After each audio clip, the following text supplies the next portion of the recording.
بسم اللہ الرحمن الرحیم۔ السلام علیکم خواتین حضرات، میں ہوں آپ کا جنید سلیم اور آپ دیکھ رہے ہیں انصاف ڈیجیٹل۔ ناظرین، آبویسلی آج کی پہلی خبر عمران خان کے حوالے سے سن لیں کہ 9 مئی جلاؤ گراؤ کیس میں ان پہ 8 نومبر کو فرد جرم عائد کرنے کا فیصلہ ہو گیا۔ ناظرین کی صرف آپ کی یاد دہانی کے لیے بتاتا چلوں کہ 9 مئی کے حوالے سے عمران خان پر ویسے تو درجنوں مقدمات بنائے گئے جن میں ان پہ اعانت جرم کی دفعات لگائی گئیں، اور ایسے مقدمات پاکستان کے آلموسٹ ہر شہر میں قائم کیے گئے ہیں۔ لیکن 9 مئی کے حوالے سے خان صاحب پر سب سے جو اہم مقدمات ہیں وہ لاہور اور اسلام آباد میں بنائے گئے ہیں۔ لاہور میں ان پر 9 مئی کے حملوں کی منصوبہ بندی کا بہت سنگین کیس بنایا گیا۔ اس کی ذرا سنگینی میں آپ کو صرف آپ کی یاد دہانی کے لیے بتاتا چلوں۔ اسلام آباد میں ان پہ جو کیس بنے ان میں عمران خان پہ براہ راست ہنگامہ آرائی میں ملوث ہونے کے الزامات ہیں، یعنی عمران خان خود ڈانگ سوٹا پستول سب کچھ لے کے خود باہر نکل آئے تھے۔ اچھا، لاہور والے کیس کو تو ہائی کورٹ نے آپ کو یاد ہوگا کہ اٹھا کے شہر کے سب سے گندے نالے میں پھینک دیا تھا، کیونکہ اس کیس میں عمران خان پہ جو فرد جرم عائد ہوئی تھی وہ اس قدر مضحکہ خیز اور مزاحیہ تھی کہ اس کے سامنے 1000 لطیفے بھی کم تھے کہ ججز نے کیس کا فیصلہ کرتے ہوئے سرکاری وکلاء کی باقاعدہ آتما رول کر رکھ دی تھی۔ اس فرد جرم میں دعویٰ کیا گیا تھا کہ خان صاحب نے 9 مئی کے ہنگامے کی منصوبہ بندی کی، اور اس کے گواہ جو تھے وہ 2 کانسٹیبل تھے۔ ناظرین، یاد ہے نا آپ کو بھی اس وقت ہنسی روکنا مشکل ہو گئی تھی جب ہم سب نے یہ سنا تھا، اور ان 2 گواہان کا یہ کہنا تھا کس قدر ریلائبل اور معتبر گواہ تھے وہ 2۔ ان دونوں گواہوں کا کہنا یہ تھا کہ وہ سادہ کپڑوں میں زمان پارک میں عمران خان کے گھر پہنچ گئے چلتے چلتے ہی وہ اس کمرے تک پہنچ گئے جہاں عمران خان 9 مئی کے حملوں کی منصوبہ بندی کر رہے تھے اپنے ساتھیوں کے ساتھ، اور ہم دونوں کانسٹیبل اس اجلاس میں خاموشی سے جا کے کمرے میں بیٹھ گئے اور پوری منصوبہ بندی کی کارروائی جو ہے وہ اپنی ڈائری میں نوٹ کرنے لگے۔ پھر ہم دونوں وہاں سے اٹھے اور اس وقت سامنے آئے جب کئی روز بعد منصوبہ بندی کے مطابق 9 مئی کے ہنگامے ہو گئے۔ ناظرین، یہ میں آپ کو کوئی الف لیلہ کی داستان نہیں سنا رہا، عمران خان کے خلاف باقاعدہ فرد جرم پڑھ کے سنا رہا ہوں، جس کا مقصد یہ ہے کہ آپ کو بتایا جائے کہ عمران خان کے خلاف تمام مقدمات میں جو سرکاری ثبوت ہیں یا جو گواہ ہیں وہ اسی نوعیت کے ہیں۔ آپ یقین کریں کہ اگر آپ لوگوں میں سے جن لوگوں نے بھی کوئی ایک آدھ یہ اینٹی ٹیررسٹ کورٹ میں کسی بھی ہیئرنگ کو سننے کا جس کو اتفاق ہوا ہو، اس کی باقاعدہ ہنسی روکنا مشکل ہو جاتی ہے۔ کسی بھی گواہ پہ جرا کو سن لیں، آپ کے پاس فلاں کے پاس ملزم کے پاس ڈنڈا تھا، پولیس والا کہتا ہے ہاں جی تھا، آپ نے دیکھا تھا، ہاں جی دیکھا تھا، کتنا بڑا تھا، جی پستول تھی، ہاں جی تھی، کس ہاتھ میں تھی، کیا کر رہا تھا، یہ سرکاری گواہوں کی ہر جگہ پہ میں نے خود 3 کیسز میں عدالت میں موجود ان گواہوں کی آتما رلتے ہوئے دیکھی۔ اچھا، اب اسی طرح کے دوسرے مقدمے میں خان صاحب کے خلاف فرد جرم عائد ہونے جا رہی ہے، تو اس بارے میں بھی سن لیں۔ اسلام آباد کی انسداد دہشت گردی کی عدالت اس کیس میں 30 دیگر ملزموں کی عدم ثبوت کی بنیاد پہ ضمانت منظور کر چکی ہے، اور عمران خان کی بریت کے لیے اتنا ہی کافی ہے کہ وہ 9 مئی کو گرفتار تھے اور سرکار کی تحویل میں تھے اور خود دنگا فساد میں شامل بھی تھے۔ ان کا بیرونی دنیا سے کوئی رابطہ ہی نہیں تھا، اس لیے اس کیس میں عمران خان کو سزا دینا قانون کے مطابق مشکل ہی نہیں، ناممکن ہے۔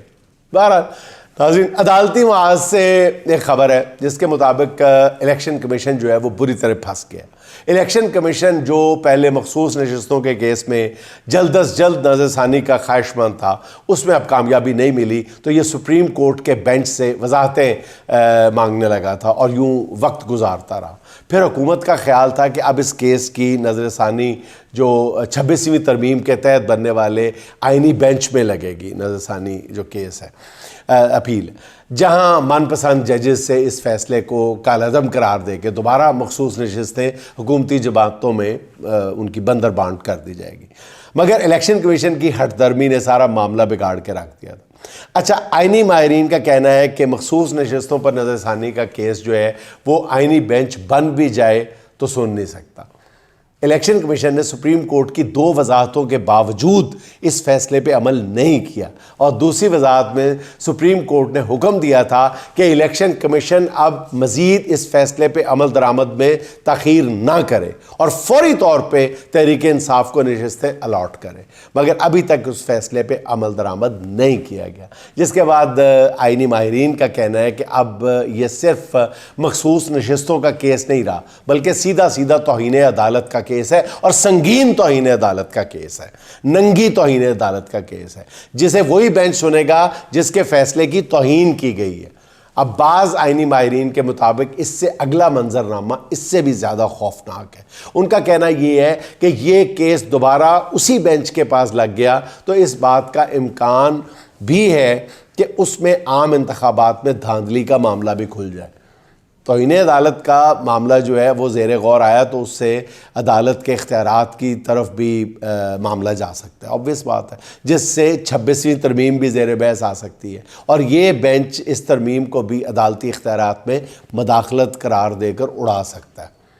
یہ امکان بھی موجود ہے۔ اس بارے میں حکومت جو ہے وہ خاصی پریشان ہے، کیونکہ تحریک انصاف نے مخصوص نشستوں کے فیصلے پر عمل درآمد نہ ہونے کے خلاف درخواست بھی 2 روز قبل دائر کی ہوئی ہے۔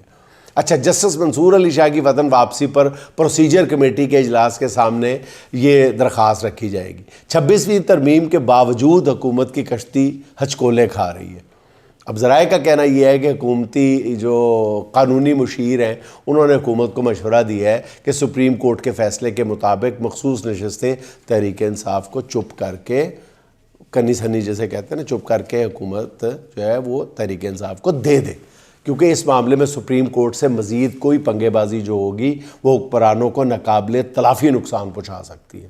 اور ساتھ ہی یہ مشورہ بھی حکومت کو دیا گیا ہے کہ مخصوص نشستوں کے کیس میں نظر ثانی کی درخواستیں بھی واپس لے لی جائیں تاکہ حکومت کو کسی آئینی جھنجھٹ سے بچایا جا سکے۔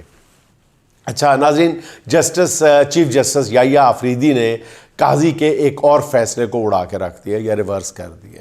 چیف جسٹس نے تنازعات کے حل کی متبادل کمیٹی کی تشکیل نو کر دی۔ نوٹیفیکیشن کے مطابق سینئر ترین جج جسٹس منصور علی شاہ کمیٹی کے چیئرمین، جبکہ جسٹس عائشہ ملک اور جسٹس شاہد وحید جو ہیں وہ کمیٹی کے ارکان ہوں گے۔ یعنی قاضی صاحب نے مخصوص نشستوں کے کیس کے فیصلے کے بعد آپ کو یاد ہوگا کہ جسٹس منصور کو اس کمیٹی کی سربراہی سے الگ کر دیا تھا۔ اب نئے چیف جسٹس نے قاضی کی جو چہیتی رجسٹرار کہوں گا سپریم کورٹ جزیلہ اسلم کو بھی ان کے عہدے سے ہٹا کر واپس انہیں سیشن کورٹ بھیج دیا، اور جسٹس یحییٰ آفریدی آہستہ آہستہ ناظرین سپریم کورٹ کو قاضی فائز کی باقیات سے پاک کرنے کی طرف لگ گئے۔ اچھا ناظرین، اب آتے ہیں امریکی کانگریس کے 62 ارکان کے اپنے صدر جو بائیڈن کے خط کے بعد پاکستانی ارکان پارلیمنٹ نے بھی وزیر اعظم اپنے منتخب فارم 47 کے وزیر اعظم کے نام خط لکھ دیا۔ واہ! امریکی کانگریس کے ارکان نے اپنے صدر سے مطالبہ کیا تھا کہ وہ اپنا اثر و رسوخ استعمال کر کے عمران خان کو انصاف دلائیں اور خان کی جیل میں حفاظت کو یقینی بنایا جائے۔ اس خط کے جواب میں 160 دو کٹ یعنی کہ 160 پاکستانی ارکان قومی اسمبلی نے بھی شہباز شریف کے نام جو ہے خط لکھ کر امریکی نمائندگان کے خط کو پاکستان کے معاملات میں، اندرونی معاملات میں دخل اندازی قرار دے دیا۔ اترک کیا پدی کا شوربہ۔ وزیر اعظم سے اس خط میں ارکان نے مطالبہ کیا ہے کہ وہ ان ارکان اسمبلی کے جذبات امریکہ تک پہنچا دے۔ جذبات ابل کے باہر آ رہے ہیں۔ انہوں نے پاکستان میں ان سے امریکہ سے کہا جائے کہ انہوں نے پاکستان میں تشدد کو فروغ دیا ہے۔ خان صاحب نے عمران اب بھی ڈیجیٹل دہشت گردی کو فروغ دے رہا ہے۔ حضور پہلی بات تو یہ ہے کہ اس خط پر جن ارکان کے دستخط ہیں ان میں نواز شریف، حمزہ شہباز، بلاول بھٹو اور آصفہ بھٹو کے دستخط ہی نہیں ہیں۔ دوسرا نون لیگ اور پیپلز پارٹی سرکار تو حضور والا سائفر کو ملکی سلامتی کے لیے خطرہ قرار دیتی تھی اور کہتی تھی کہ عمران خان نے سائفر لہرا کر پاکستان اور امریکہ کے تعلقات کو ناقابل تلافی نقصان پہنچایا ہے۔ خواجہ آصف کہتے نہیں تھکتے تھے کہ پاکستان وینٹیلیٹر پر ہے اور امریکہ جب چاہے یہ وینٹیلیٹر اتار سکتا ہے۔ شہباز شریف خود کہتے رہے ہیں کہ بیگرز کانٹ بی چوزرز۔ اب وہ امریکہ کے خلاف کیسے زبان کھولیں گے حضور والا؟ اب امریکہ کو خط لکھنے سے کیا پاکستان کے امریکہ سے تعلقات جو ہیں وہ مضبوط ہو جائیں گے؟ تو سوچیں کہ آپ کیا کروانا چاہ رہے ہیں، کس آپ چال کے مقابلے میں کیا چال چلنا چاہ رہے ہیں؟ عجیب و غریب سی بات ہے، مجھے تو سمجھ نہیں آ رہی کہ آپ کے مشیر آپ کو کس راستے پہ ڈال رہے ہیں شہباز صاحب۔ مطلب ان حکمرانوں کو مجھے لگتا ہے کہ اپنے تضادات ہی لے ڈوبیں گے۔ دوسری طرف تازہ ترین خبر یہ ہے کہ امریکہ میں موجود پی ٹی آئی کے لیڈر جو ہیں سجاد برقی، ان کی ڈونلڈ ٹرمپ کی بہو سے بڑی امپورٹنٹ ملاقات ہوئی ہے اور اس میں بھی ان کی بہو نے یہ وعدہ کیا ہے کہ اگر ہم الیکشن جیت جاتے ہیں تو ہم عمران خان کی پوری مدد کریں گے، اور کھل کے انہوں نے کہا ہے کہ ہم پاکستان میں رول آف لاء کی بحالی کے لیے اپنا رول پلے کریں گے۔ اچھا ناظرین، اب مسئلہ یہ ہے کہ آئی ایم ایف کے ساتھ جو معاملات ہیں وہاں سے بھی کوئی اچھی خبریں نہیں آ رہی، یعنی اقتصادی فرنٹ سے بھی معمول کے مطابق بری خبریں ہی آ رہی ہیں۔ لیکن پرابلم یہ ہے کہ ہم عوام کے ساتھ سچ بولنے کو اپنی شاید شکست سمجھتے ہیں۔ جب تک آپ اکانومی کے حوالے سے عوام کے ساتھ سچ نہیں بولیں گے، عوام کے زخموں پہ مرہم نہیں رکھا جا سکتا۔ یہ اس حقیقت کو جتنی جلدی آپ لوگ تسلیم کر لیں اتنا ہی حکمرانوں کے لیے بہتر ہے۔ اقتصادی حالت بہت بری ہے، یہ اس بات کو تسلیم کر کے آگے چلیں۔ عوام کو لوری دینے کی کوشش نہ کریں، عوام کو سٹریٹ بات بتائیں۔ آپ ناکام ہو چکے ہیں تو عوام کو بتائیں کہ ہم ناکام ہو چکے ہیں۔ آپ وہ والی حرکت نہ کریں کہ جیسے طفیل نامی اسٹوڈنٹ جو ہے وہ فیل ہو جاتا ہے تو باپ پوچھتا ہے طفیل پتر رزلٹ دا کی بنیا؟ تو طفیل کہتا ہے بس ابا کچھ نہیں بنا، میرے نام کا توئے اڑ گیا ہے۔ تو حضور والا آپ بھی نام کا توئے نہ اڑائیں، آپ بتائیں کہ آپ فیل ہو چکے ہیں۔ اب تازہ ترین خبر جو ہے وہ پاکستان کے آئی ایم ایف کے ساتھ طے شدہ میکرو اکنامک اور مالیاتی فریم ورک کے ناکام ہونے کی ہے۔ اب معتبر جو صحافی ہیں مہتاب حیدر، ان کی رپورٹ کے مطابق طے شدہ مالیاتی فریم ورک جو تھا آئی ایم ایف کے ساتھ ناکام ہونے کے بعد اب اس کے سوا کوئی چارہ نہیں کہ پاکستان قرض کی پہلی قسط لینے کے بعد پہلے جائزے میں ہی، جو وقتاً فوقتاً جائزہ لیا جاتا ہے، پہلے جائزے میں ہی آئی ایم ایف سے درخواست کرے کہ وہ مالیاتی فریم ورک پہ نظر ثانی کریں۔ اب رپورٹ کے مطابق جولائی تا ستمبر پہلی سمائی میں تمام اقتصادی جو اشاریے ہیں وہ منفی میں ہیں، نیگیٹو ہیں، جس کی وجہ سے اس سمائی میں ٹیکس وصولی جو ہے وہ ہدف سے 321 ارب روپے کم رہے گی۔ جھوٹ کیا بولا جا رہا ہے؟ عوام کو لوریاں کیا دی جا رہی ہیں؟ مطلب لوریاں بھی ایسی بیہودہ دی جا رہی ہیں، باقاعدہ کیمپین چلائی جا رہی ہے کہ 3 سال میں مہنگائی کم ترین شرح پہ آ گئی ہے۔ اور 3 سال میں بلند ترین پہ کون لے کے گیا تھا؟ وہ کیوں لوگوں جھوٹ بول دے؟ کب تک آپ لوریاں سنائیں گے؟ خدا کے لیے ان لوریوں کی، جب تک آپ لوریوں کے سر پہ رہیں گے نا، آپ عوام کو بھی ذلیل کرتے رہیں گے، خود بھی عوام سے جوتے کھاتے رہیں گے۔ یہ لوریوں سے جان چھڑائیں۔ آپ بات تو گھسی پٹی سی ہے، وہ بندہ جو ہے وہ آدھی رات کو بچہ اس کا رونے لگ جاتا ہے تو وہ اٹھا کے لوری سنانا شروع کر دیتا ہے کہ ہمسائے نہ ڈسٹرب ہوں۔ اونچی آواز میں، اتنی بے ہنگم آواز میں لوری سناتا ہے کہ 5 منٹ بعد ہی ہمسایہ اونچی آواز میں بولنے لگتا ہے، کہتا ہے او بچے نو رون دے، لوری بند کر دے۔ خدا کے لیے آپ بھی لوریاں بند کر دیں، بچے کو رونے دیں۔ بچہ روئے گا اس لیے کہ بچہ وہ اکانومی ہے جو آپ سے نہیں سنبھل پا رہی۔ آپ بچے کو جیسے مرضی تھپکیاں دیں، جیسے مرضی لوریاں دیں عوام کو، بچہ رو رہا ہے اور بری طرح رو رہا ہے. کیونکہ رپورٹ کے مطابق اس وقت بڑے پیمانے کی جو مینوفیکچرنگ کی گروتھ ریٹ ہے وہ 3.5% پر طے کی گئی تھی، لیکن یہ نیچے گر کر 1.3% پر آ گئی ہے. جی ڈی پی کی مجموعی شرح 3.5% کرنے کا ہدف مقرر کیا گیا تھا، جسے اب ہدف ہی کم کر کے 3% کر دیا گیا، جس کے نتیجے میں اکتوبر تا دسمبر دوسری سہ-ماہی میں ایف بی آر کو محصولات کی وصولی میں غالباً 230 ارب روپے خسارے کا سامنا ہے. یعنی عوام کو ایک طرف آپ دیکھیں نا، آپ کی قسمت خراب ہے، یہی تو میں بار بار عرض کر رہا ہوں کہ تہاڈی قسمت ہی خراب ہے اس معاملے کہ ٹائمنگ بڑی امپورٹنٹ ہے. ایک طرف آپ نے ان 2 دنوں میں فیصلہ کیا تھا کہ آپ عوام کو یہ لوری سنائیں گے، عوام کو تھپ تھپائیں گے، عوام کو یہ اپنے سرکاری اشتہارات کے ذریعے، اپنے زر خرید یوٹیوبرز کے ذریعے یہ پیغام دیں گے، شور مچا دیں گے کہ جی مہنگائی کم ترین سطح پہ آ گئی ہے، وارے نیارے ہو گئے، دودھ اور شہد اور پتہ نہیں کی. آپ یہ ابھی فیصلہ ہی کر رہے تھے، یہ کچھ سوچ ہی رہے تھے کہ ایک طرف پیٹرول 2-4 روپے کم کر دیں گے. اسی وقت جو ہے نا وہ عوام کو اکتوبر کے بجلی کے بل وصول ہو گئے. اسی دن جس دن آپ بیٹھے یہ کہانی گھڑ رہے تھے، یہ پلاننگ کر رہے تھے. مطلب وہ ٹائمنگ خراب ہے نا آپ کی. ایک اسی طرح کا جعلی فلاسفر جو ہے نا وہ فلسفہ بکھیر رہا ہوتا ہے، وہ کہتا ہے کہ ایک بات یاد رکھو، ہیرے کو ہیرا ہی کاٹتا ہے، لوہے کو لوہا ہی کاٹتا ہے. وہ بس ابھی یہ کہتا ہے نا خراب ٹائمنگ، ایگزیکٹلی اسی لمحے اس فلاسفر کو کتا کاٹ لیتا ہے.